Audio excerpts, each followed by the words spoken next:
नमस्ते दोस्तों, स्वागत है आपका आपके अपने चैनल चलो पार्थ पर। मैं हूं आपका दोस्त और सिलेक्शन का सारथी। दोस्तों, इंग्लिश ग्रामर का डर खत्म करने के लिए आज से हम शुरू कर रहे हैं एक खास सीरीज। जिन्होंने भी जयदीप सर से इंग्लिश ग्रामर पढ़ी होगी उन्हें पता होगा कि सर के नोट्स इंग्लिश के लिए गीता की तरह हैं, लेकिन सभी कंसेप्ट रिवाइज करना कभी कभी मुश्किल हो जाता है। इसलिए मैं लेकर आया हूँ उन्हें नोट्स का एक क्विक और डिटेल्ड रिवीजन। तो हम आज जयदीप सर के ग्रामर के नोट्स का रिवीजन करेंगे।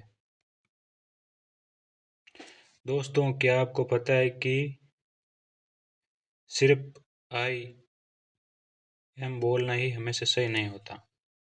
कभी कभी आई इज बोलना भी सही होता है। जी हाँ, हम अक्सर ग्रामर को क्या कि रटते हैं, लेकिन इस सीरीज में हम ग्रामर को रटेंगे नहीं, बल्कि उन्हें ऑब्जेक्टिव अप्रोच से समझेंगे। आज हमारी पहली क्लास है, और जो पहली क्लास है वो identification of parts of speech. तो पार्ट एक और पार्ट दो। तो पार्ट फर्स्ट में क्या है कि बेसिक लेवल होगा, जो हम अभी इस क्लास में करेंगे, और एडवांस लेवल जो है आफ्टर सिलेबस समझ आएगा, क्योंकि पार्ट्स ऑफ स्पीच में क्या है कि नाउन, एडजेक्टिव, प्रोनाउन ये सभी आ जाते हैं। तो पूरा सिलेबस कवर होने के बाद ही हमें समझ आएगा। तो हम यहाँ पर बेसिक लेवल से पढ़ेंगे। तो हम यहाँ से रिवीजन करें बेसिक लेवल से। तो इंग्लिश लैंग्वेज के अंदर अप्रोच होती हैं, वो एक तो होती है सब्जेक्टिव अप्रोच और एक होती है ऑब्जेक्टिव अप्रोच। तो सब्जेक्टिव अप्रोच के अंदर क्या है कि हम पर्सनल पॉइंट ऑफ व्यू के अकॉर्डिंग अप्रोच करते हैं, जो कि सही नहीं होती। और एक होती है स्टेटमेंट और कॉन्टेक्स्ट के अकॉर्डिंग, ये सही होती हैं, क्योंकि इसके अकॉर्डिंग ही हम जो है वो रूल या कंसेप्ट क्लियर करते हैं।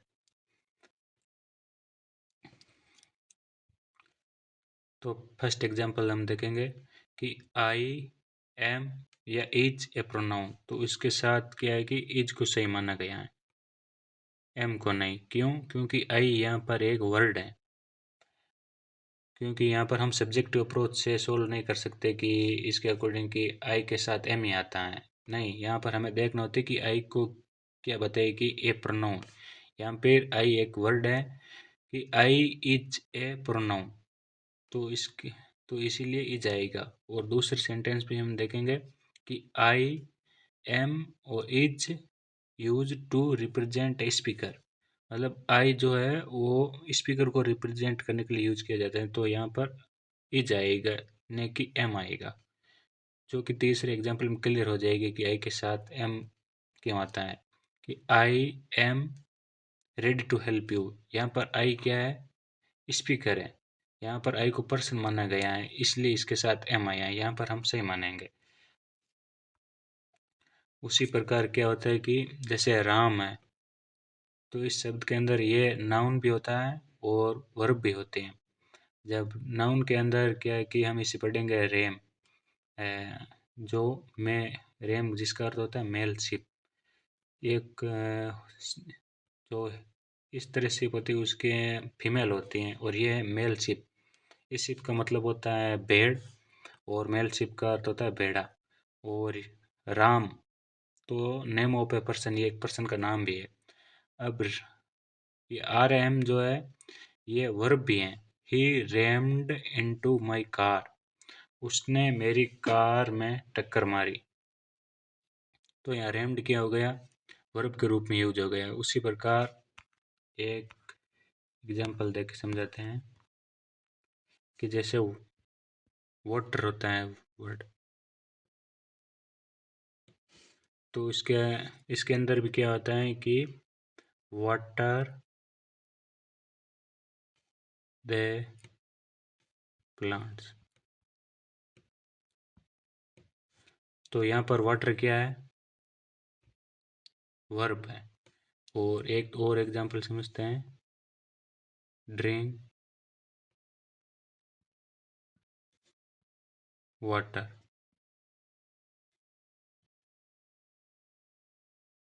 वर्ब।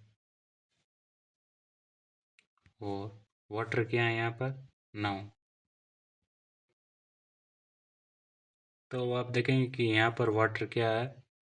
वर्ब हो गया, और यहाँ पर वाटर क्या आ गया? नाउन। तो एक ही शब्द के दो यूज होते हैं, कहीं पर वो नाउन होता है तो कहीं पर वर्ब। तो इंग्लिश लैंग्वेज के अंदर ये तो सभी पता है कि साउंड्स 44 होते हैं और लेटर होते हैं 26। और साउंड्स के मैंने टाइप्स होते हैं, जैसे वोवल साउंड्स और कॉन्सोनेंट साउंड। वोवल साउंड्स के अंदर 20 होती हैं टोटल, और कॉन्सोनेंट के अंदर होती हैं 24। वोवल साउंड आर्टिकल टॉपिक के अंदर पढ़ेंगे कि इन्हीं साउंड्स के अकॉर्डिंग हम ए और एन का प्रयोग करते हैं। जैसे FIR होता है, FIR, तो ऐप के प्रोनाउंस करने पे क्या आएगा? ए से शुरुआत करेंगे, ऐप। तो इसलिए वहाँ पर एन का यूज होता है, जो हम आगे आर्टिकल में पढ़ेंगे डिटेल में। और वोवल्स होते हैं 5, AEIOU, और कॉन्सोनेंट लेटर होते हैं, ये नॉर्मली सबके होता है। नेक्स्ट पेज पर चलते हैं। जैसे लेटर से मिलकर बनता है वर्ड, वर्ड से मिलकर बनता है फ्रेज, फ्रेज से क्लोज, क्लोज से सेंटेंस। वर्ड्स क्या है कि फिक्स होता है और एक मीनिंगफुल साउंड होती है उसकी, कि लेटर से मिलकर ही वर्ड्स बनता है। जैसे मैं कह दूं अभी नाउ, तो ये एक लेटर से मिलकर बना है, जैसे NOUN, इनसे मिलकर ही बना होता है। तो ये एक वर्ड है जिसका इसका एक मीनिंगफुल साउंड होता है। अब पार्ट्स ऑफ स्पीच के अंदर हम लोग बेसिक लेवल पढ़ेंगे कि पार्ट्स ऑफ स्पीच के अंदर कौन कौन से टॉपिक होते हैं। जैसे पहला है नाउन। तो नाउन क्या है? Naming word, name of anything, किसी का भी नाम है वो नाउन है। जैसे मोहित हेल्प्ड राहुल, तो यहाँ पर मोहित क्या है?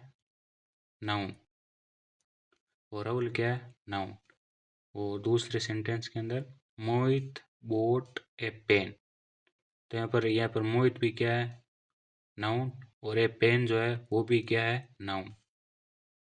और दूसरा topic pronoun, represent a noun. यह क्या है कि नाउन को रिप्रेजेंट करता है। जैसे एग्जाम्पल के माध्यम से समझते हैं। ही हेल्प्ड हिम, या सॉरी यहाँ पर हर है, ही हेल्प्ड हर, तो यहाँ ही क्या है? प्रोनाउन। और हर क्या है? यहाँ पर प्रोनाउन। जैसे इसके एग्जाम्पल हम सीधा यही मान सकते हैं, जैसे मोहित हेल्प्ड रीना, तो यहाँ मोहित के लिए रिप्रेजेंट करने के लिए क्या आया प्रोनाउन के रूप में? ही। और रीना के लिए क्या जाएगा फिर? हर। यहाँ तो राहुल है इसलिए यहाँ पर हम ही मान के भी कर सकते थे। दूसरे example, I will help you, यहाँ पर आई क्या है? सब्जेक्ट, जो कि क्या है? प्रोनाउन। विल हेल्प यू, और यू यहाँ पर यू क्या है? प्रोनाउन। अगला example, everybody was ready to help you, तो यहाँ एवरीबडी क्या है? प्रोनाउन। अभी आपको थोड़ा कम समझ आ रहा होगा, क्योंकि आगे हम इन टॉपिक्स को डिटेल में रिवीजन करेंगे। अगला example, many of the boys have come, यह मैनी क्या है? प्रोनाउन है। बॉयज ये नाउन है। इनके अंदर से हमने सिलेक्ट किए हैं, क्योंकि ये नाउन को ही तो रिप्रेजेंट करता है प्रोनाउन, तो इसलिए इसके अंदर जो सिलेक्ट हमने चुने हैं, सिलेक्शन किया है, उनके लिए हमने प्रोनाउन का क्या यूज किया है? मैनी, क्योंकि हमने बहुत सारे सिलेक्ट किए हैं इसलिए। तो 30 नंबर पर हम पढ़ेंगे एडजेक्टिव। तो adds details to the meaning of a noun pronoun, ये नाउन वन प्रोनाउन के एक्स्ट्रा डिटेल्स ऐड करता है। He he is singing my favourite song, तो यहाँ ही क्या है? प्रोनाउन। और इज क्या है? Helping verb. सिंगिंग क्या है? Main verb. और माई क्या है? एडजेक्टिव। तो यहाँ ये एडजेक्टिव है। डिटरमिनर, डिटरमिनर भी है, जो हम आगे एक टॉपिक है उसके अंदर इसे पढ़ेंगे। फेवरेट सॉन्ग, या सॉन्ग क्या नाउन, तो नाउन की विशेषता बता रही है फेवरेट, मतलब सॉन्ग कि he is singing my favourite song, वे कैसा सॉन्ग गा रहा है, फेवरेट सॉन्ग मतलब पसंदीदा गाना गा रहा है।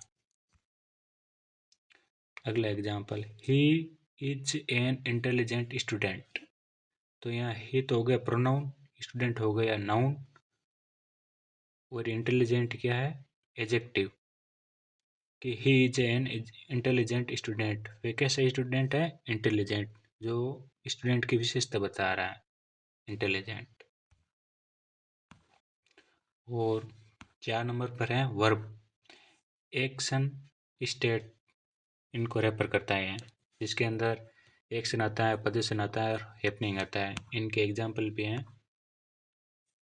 जैसे ही प्ले हॉकी, तो यहाँ ये तो प्रोनाउन हो गया, वी क्या वर्ब, और हॉकी नाउन है, तो इसके अंदर एक्शन, ही प्लेज हॉकी, वह हॉकी खेलता है। और दूसरे example, he is my best friend, यहाँ हैपनिंग है, यहाँ पर एक्शन तो हो नहीं रहा है कि वह मेरा बेस्ट फ्रेंड है, तो यहाँ हैपनिंग ही है। और तीसरा एग्जाम्पल है, they have a new car, यहाँ पोजीशन है कि उनके पास एक नई कार है। आई लव माई फैमिली, यहाँ पर इसके अंदर भी क्या है, एक हैपनिंग है। 5 नंबर पर है एडवर्ब, एडजेक्टिव तो पता है कि add details to the meaning of a noun और प्रोनाउन, ये नाउन और प्रोनाउन के डिटेल्स, एक्स्ट्रा डिटेल्स ऐड करता है, विशेषता बताता है नाउन और प्रोनाउन की। एडवर्ब जो है बाकी की विशेषता बताता है नाउन और प्रोनाउन को छोड़कर, क्योंकि नाउन और प्रोनाउन की विशेषता एडवर्ब बता देता है, ओ सॉरी एडजेक्टिव बता देता है, और एडजेक्टिव की जो विशेषता है वो बताता है एडवर्ब। तो अब हम इसे एग्जाम्पल के माध्यम से समझेंगे। ही is a very intelligent student, जैसे ये इतना होता है कि ही इज ए, ये वेरी नहीं होता, इतना पढ़ते हैं हम कि he is a intelligent student, वे कैसे स्टूडेंट है, इंटेलिजेंट, लेकिन वे बहुत होशियार छात्र हैं, तो इसके लिए इंटेलिजेंट जो कि एडजेक्टिव है, इसकी विशेषता बताने के लिए किया गया है एडवर्ब वेरी। एडवर्ब जो एक्शन होता है उसकी पहचान कैसे करते हैं हम, वेन से करते हैं, वेयर से, हाउ से, वाई से। जैसे एग्जांपल समझते हैं, ही रन्स फास्ट, जी यहाँ फास्ट क्या है, एडवर्ब है, इस ये जो वर्ब है, एक्शन हो रहा है कि वह फास्ट दौड़ता है, तो इसकी विशेषता बता रहा है फास्ट। तो हम इस क्वेश्चन के माध्यम से पता करेंगे कैसे, ही रन्स फास्ट, वे कैसे दौड़ता है, फास्ट दौड़ता है, इसे हमें क्या हाउ से पता लगा। तो 6 नंबर पर है प्रेपोजिशन, रिलेटिंग टू वर्ड, ये वर्ड से रिलेट करता है, जैसे ही come to me, he came to me, वे मेरे पास आया, तो इस मी को रिलेट करने के लिए क्या प्रोनाउन यूज हुआ, टू। और अगला example, the father of Rahul will go there, यहाँ राहुल के पिता वहाँ गए, तो राहुल को फादर से रिलेट करने के लिए क्या है, ऑफ का प्रयोग हुआ, the father of Rahul, Rahul के पिता, इसलिए यहाँ पर ऑफ का प्रयोग हुआ। और 7वें नंबर पर है conjunction, joining word, Rahul and Mohan will go there, यहाँ राहुल सब्जेक्ट है और मोहन सब्जेक्ट है, दो सब्जेक्ट को जोड़ने के लिए क्या प्रयोग किया गया, यहाँ पर कंजंक्शन का प्रयोग किया गया, एंड का। जैसे he will succeed if you work hard, तो यहाँ पर दो सेंटेंस को जोड़ा गया है, उसके लिए क्या प्रयोग किया गया, कंजंक्शन का। और 8 नंबर पर है interjection, fixed words for sudden expression emotions feelings, जैसे wow you are looking very beautiful, ये जो है हम नरेशन टॉपिक के अंदर पढ़ेंगे, वाओ, अलास, हुर्रे, ये जो भी वर्ड है उसके अंदर आएगा। तो ये था हमारा parts of speech basic level, ये ये शुरुआत से इतना समझ नहीं आता, क्योंकि अगर पूरी ग्रामर कंप्लीट होने के बाद ये डिटेल में समझ जाएगा। फिर जैसे मिक्स्ड एरर होते हैं वो सॉल्व करते हैं, क्योंकि पूरे सिलेबस होने के बाद ही हमें पता चलेगा कि नाउन का एरर है या प्रोनाउन का एरर है या एडजेक्टिव का एरर है। तो दोस्तों, यह था हमारा आज का सेशन। अगर आपको रिवीजन का यह तरीका पसंद आया तो चैनल को सब्सक्राइब ज़रूर करें। मिलते हैं अगली क्लास में, तब तक के लिए चलो पार।